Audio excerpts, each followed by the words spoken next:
There's a very specific, very modern kind of heartbreak that I think every single person listening has felt. It isn't getting a bad comment. It's not even getting 0 views. It's the 48-hour death spiral. Oh, I know exactly where you're going with this. You know the drill. Yeah. You spend, 3 days scripting a video, or your entire weekend editing a reel, or writing this amazing research blog post. You hit publish, the dopamine hits, you get the likes, the comments, you feel like a genius, and then 2 days later, Nothing. absolute silence. The content is just buried, gone forever. It's like it never even happened. And the worst part, your email list, the only thing in this whole ecosystem you actually own, The only thing... hasn't budged an inch. It's the classic renting versus owning problem, but, on steroids. You're just on this content hamster wheel. You're paying incredibly expensive rent to the algorithm for a tiny slice of attention, but you're not building any equity. You're feeding the platform, not your business. Exactly. You're building someone else's castle. Yeah. And that whole dynamic is exactly what we're unpacking today. We're looking at a stack of research that tackles this frustration head on, focusing on the tools that, claim to solve it. We have the heavyweight ConvertKit, which I'd bet 70% of our listeners are already using. Oh, for sure. And a new challenger that's coming at the problem from a totally different angle called MagnetKit. And I want to be clear right off the bat, because I know how our audience thinks. At first glance, this looks like a Coke versus Pepsi thing. Right, a classic software shootout. Exactly. But as we dug into the docs and the workflow analysis, it became so obvious that this isn't a comparison of two similar tools. It's a comparison of two completely different philosophies about how you build a business online. Which I think is going to trigger some immediate skepticism. I can just hear the listener right now saying, okay, pause. I'm already paying for MailChimp. I have HubSpot. I definitely have ConvertKit. Why on earth would I need another tool? Is this just another AI wrapper? And that is the right question to ask. I mean, if you have the industry standard, why look anywhere else? But our mission today is to really unpack a distinction that I think most creators miss until they are, frankly, burnt out and broke. It's the fundamental difference between having infrastructure and having assets. Infrastructure versus assets. Okay, that's the core thesis here. Because I think most of us assume that if we pay for the software, if we buy the infrastructure, we automatically have the asset. It's the, I bought the gym membership, therefore I'm an athlete. Fallacy. That is a perfect analogy. You buy the expensive running shoes, you buy the membership, but you haven't actually run a mile yet. Let's look at the giant in the room, ConvertKit. Yeah. In all the materials we looked at, it's rightfully called the email engine. It's incredible software. It really is. It gives you the tagging, the automations, the deliverability, the newsletter templates. It is robust. It's the gold standard for a reason. If you're serious, that's usually where you end up. But, and this is the key insight from the source material that we really need to sit with for a second, ConvertKit gives you the pipes. It gives you the plumbing. It does not give you the water. Okay, let's unpack that, because that's a really strong visual. You have this, sophisticated system of pipes, your automations, your segments, but if there's no water flowing through them, they're just expensive dry pipes. The source calls this the empty funnel problem. You sign up for ConvertKit, you pay your fee, and you are staring at a blank screen. You have the potential to capture leads, you have the capability to nurture an audience, but you don't actually have an asset to compel a stranger to give you their email. And this is where the rubber meets the road. Because to get that water, you need a lead magnet, you need a bridge. Yeah. And I was reading through the breakdown of the manual workflow nightmare required to build that bridge using just the standard tools. And honestly, it explains why so many people just give up. It is deceptively hard, and I think we need to walk through the actual labor step by step because we just gloss over it. We think, oh, I'll just make a PDF. Yeah. But let's look at the reality. Let's say you have a great YouTube video on, I don't know, financial planning for freelancers. You want to turn that into a lead magnet? What's step one? Step one is the blank page. You have to sit down, rewatch your own video, and actually write a PDF. You have to structure it, summarize it, write the copy. That's just pure writing time. Procrastination City, right there. Then step two, design. You have to go into a tool like Canva. Now you're worrying about layout, fonts, brand colors, spacing. And that's where I check out. I'm not a designer. I'll spend 4 hours just trying to decide if the header should be bold or semi-bold. It's a nightmare. And we're not even close to done. Step three, The technical part. You go back into ConvertKit, you build a landing page from scratch, headlines, buttons. Then step 4, you have to set up the backend delivery so the file actually sends.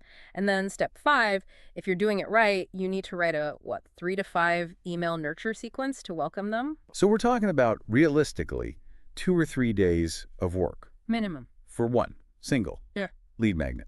Hours at best, days usually. And because the friction is so high, what's the behavioral outcome? What do we all actually do? We don't do it. We tell ourselves, I'm too busy making content. We default to the path of least resistance. We say, I'll build the funnel next week. And we go back to posting on social media because that gives you the instant hit, the likes and views.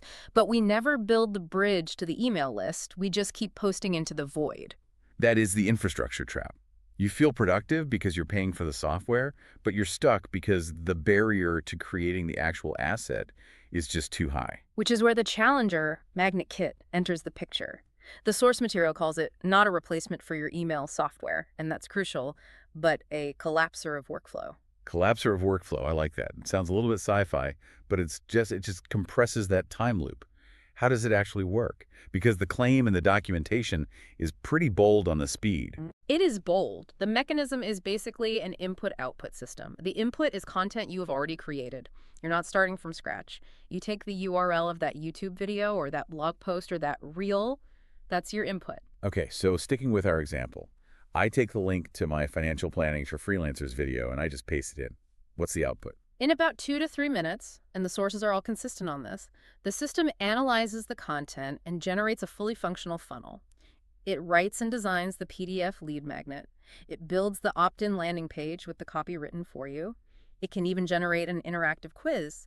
And maybe most impressively, it writes that 5-day email nurture sequence based on your video's content. Great, hold on. It does the PDF, the landing page, and the follow-up emails in 3 minutes. That is the core value prop. It takes that manual nightmare we just walked through and just automates the whole thing. That feels like cheating, but in a good way. It shifts your focus from, how do I build this, to what value do I want to share? Precisely. The source talks about this as a shift from creating ephemeral content to creating owned assets. That YouTube video, it has a shelf life. It spikes, then it drops. But if you use that video to generate a funnel, you now have a permanent asset that collects emails for you 24/7. You're capturing the value before it vanishes. Okay, but I have to play the skeptic here. I'm thinking about creators who really care about their brand voice.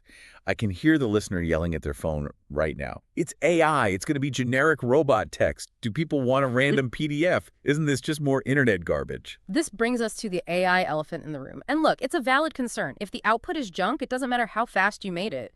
Speeding up doesn't help if you're driving off a cliff. Right. If I send my audience garbage, I lose their trust. Period. But the source makes a really nuanced counterargument here that I think is so important. It pivots the whole debate. It's not about quality, it's about the shipping problem. The shipping problem. Break that down. The argument is this. Creators don't fail because their PDF wasn't Pulitzer worthy. They don't fail because their graphic design was bad. They fail because they never shipped the PDF at all. That actually stings a little. It's the perfectionism trap. We'd rather have nothing than ship something that isn't perfect. It's exactly that.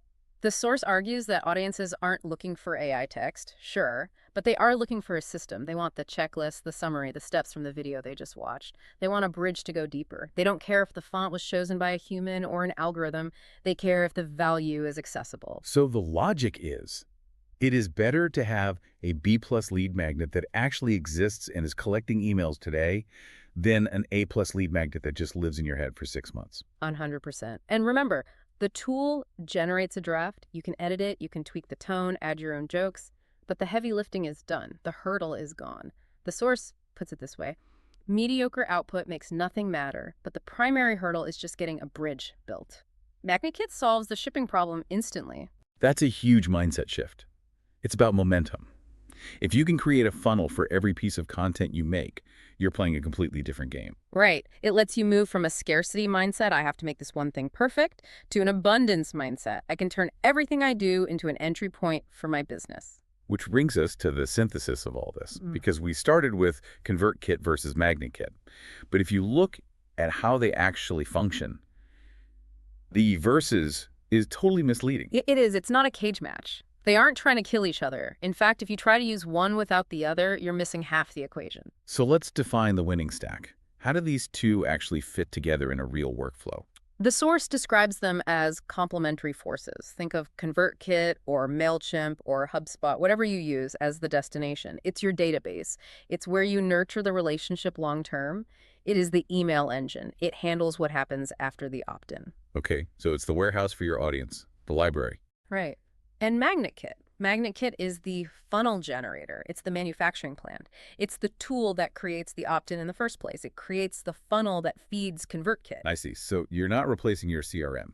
MagnetKit isn't trying to be your CRM. It just sits in front of it to catch the leads. Correct. The integration is key. The source explains that MagnetKit plugs into tools like ConvertKit. So the flow looks like this. You create content. You feed that into MagnetKit. MagnetKit builds the asset and captures the lead. MagnetKit sends that lead directly to ConvertKit.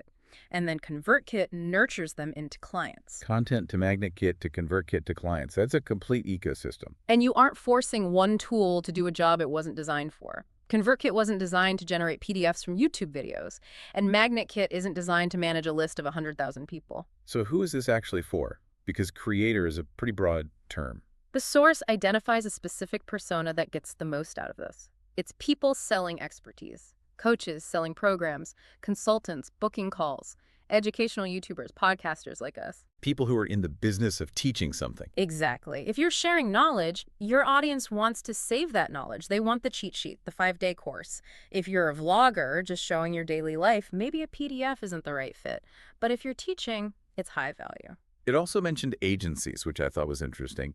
Usually agencies want to bill for hours. Oh, it's massive for agencies. Think about the margins. If you're building funnels for clients, you usually bill for weeks of development.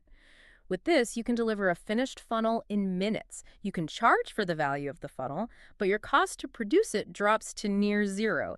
It changes the entire margin structure. That makes a ton of sense. But for the solopreneur, it's about time. You don't want to be fiddling with landing page margins. You want to be coaching. And you want every single piece of content you put out to be an entry point. That's the dream, right? That every video, every podcast episode has its own dedicated funnel.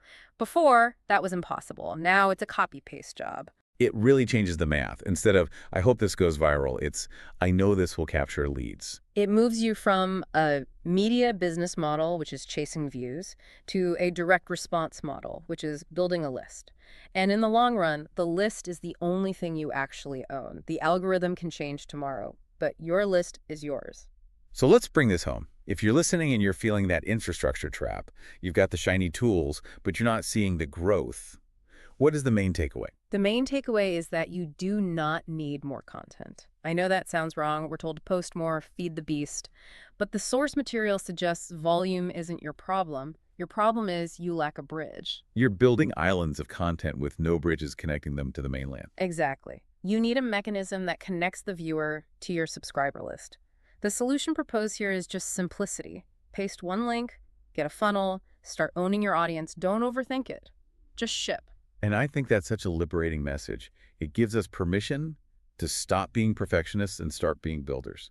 It does. And I want to leave everyone with a thought that really stuck out to me from all this.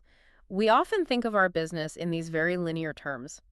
I post today, I get results today. If it flops, I failed. Right. That 48-hour cycle we started with. But imagine if every single piece of content you ever created, past, present, and future, automatically opened a door for a permanent relationship. Imagine if a video you made 3 years ago was still actively, automatically bringing new people into your world, giving them value, warming them up. That's a powerful shift. Yeah. It stops being about content creation and starts being about asset accumulation. Precisely. You stop building for the feed and you start building for the funnel. Well, there you have it. The difference between pipes and water and maybe a new tool to get things flowing. Thanks for diving in with us today. Always a pleasure. We'll catch you on the next deep dive. Keep building.